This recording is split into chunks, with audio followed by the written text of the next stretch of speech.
अष्टावक्र ऋषि का ज्ञान। ऋषि को अपने शिष्य कहोड़ की प्रतिभा से प्रभावित होकर उन्होंने अपनी पुत्री सुजाता का विवाह कहोड़ से कर दिया।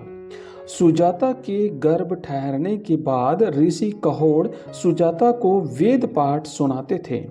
तभी सुजाता के गर्भ से बालक बोला, पिताजी, आप गलत पाठ कर रहे हैं। इस पर कहोड़ को क्रोध आ गया और शाप दिया कि तू 8 स्थानों से वक्र अर्थात टेढ़ा होकर पैदा होगा। कुछ दिन बाद कहोड़ राजा जनक के दरबार में एक महान विद्वान बंदी से शास्त्रार्थ में हार गए और नियम अनुसार कहोड़ को जल समाधि लेनी पड़ी। कुछ दिनों के बाद अष्टावक्र का जन्म हुआ। एक दिन माँ से पिता की सच्चाई पता चली तो अष्टावक्र दुखी हुए और 12 साल का अष्टावक्र बंदी से शास्त्रार्थ करने के लिए राजा जनक के दरबार में पहुंचा।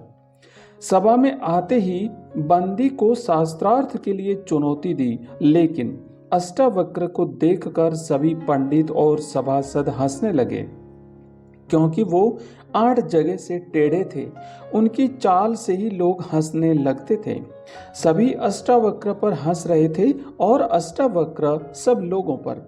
जनक ने पूछा, हे बालक, सभी लोगों की हंसी तो समझ में आती है, लेकिन तुम क्यों हंस रहे हो?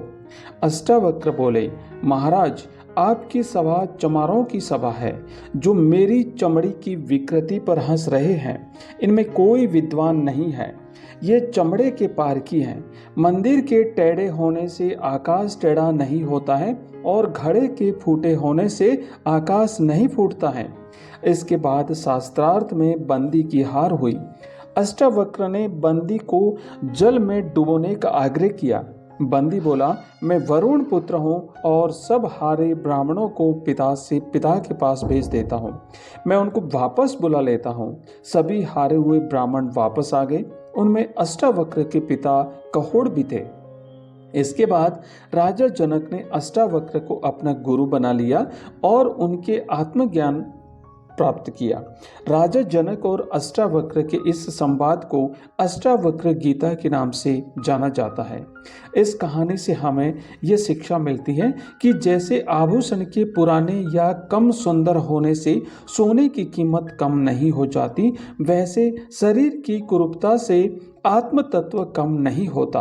कभी किसी व्यक्ति की शरीर की सुंदरता को देखकर प्रभावित या किसी की कुरूपता को देखकर घृणा नहीं करनी चाहिए, क्योंकि शरीर तो हाड़ मांस से बना है। देखना है तो उसका ज्ञान, प्रेम और दिव्यता देखो, क्योंकि आत्मा तो सबकी एक समान है। इसी प्रकार की और प्रेरक कहानियां सुनने के लिए हमारे चैनल को सब्सक्राइब कीजिए। धन्यवाद।